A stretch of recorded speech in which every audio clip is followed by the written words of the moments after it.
So really, when I'm watching your lesson, you want me to look for independent learning more so than understanding of conversions. Okay. And on terms, I'm move down here to your last one. So your focus for your data collection.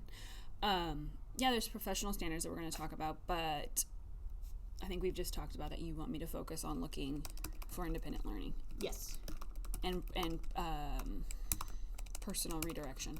Yes, because the lesson itself, the conversions themselves are a bit confusing, but the math is pretty simple.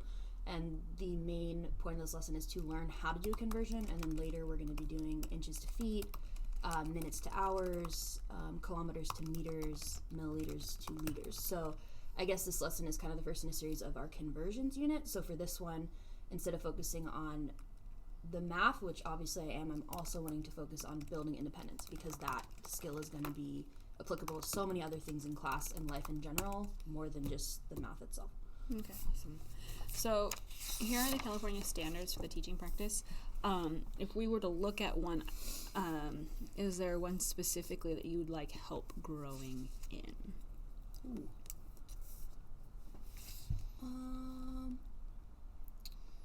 I'd say standard 2-3, promoting social development and group responsibility. That would be a great one. And then another one could be planning and implementing classroom procedures and routines that support student learning. Okay. And if I heard you correctly, in the beginning you're saying that you are using a check-in system of a thumb up, thumb down in terms of understanding of the lesson while they're working. Mm-hmm. Then they also have a check-in system within the lesson, so I'm looking for the check-in system within the lesson to see if they're understanding to move on to the challenge. Yes. So this is how I'm looking to see how you're working on the standard, if that makes sense. Okay. And then you're looking at, can they redirect themselves, and how many times you need to redirect a student. So yes. For instance, you read, okay, never mind. All right. So that's what we're looking for? Yes. Okay. All right. Sounds good. All right. Let's look at your lesson plan really quickly.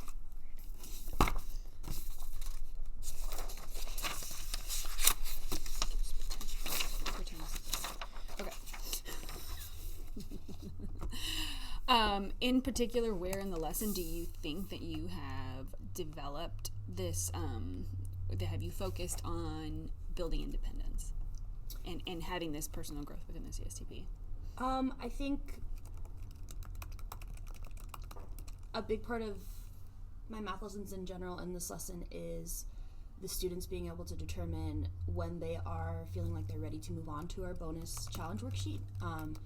Because some of them are going to finish the pages in the workbook fairly easily. So something that I'm looking for is, once students are done and they check in with me that they're done with the workbook pages, are they then able to go get the challenge bonus worksheet from where I already told them it's going to be. They know where it's going to be.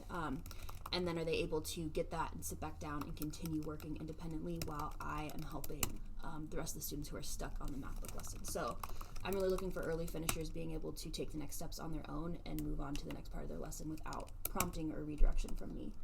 I've looked at independent seating, or I should say you have choice seating in your room, and how do you set up your choice seating?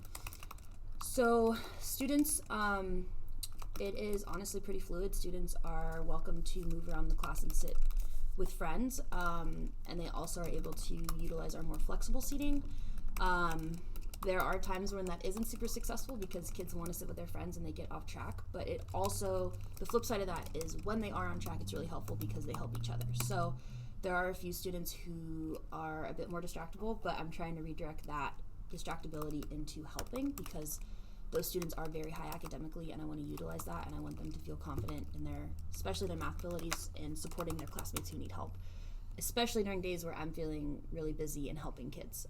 So the flexible seating, there are days where we don't do it because it doesn't work, but for this lesson in particular, since we're working on independence and responsibility, I would like the kids to have that as an option to see how they do with moving from workbook to the challenge worksheet on their own and staying on task and being responsible. All right, awesome. I can't wait to go into your class.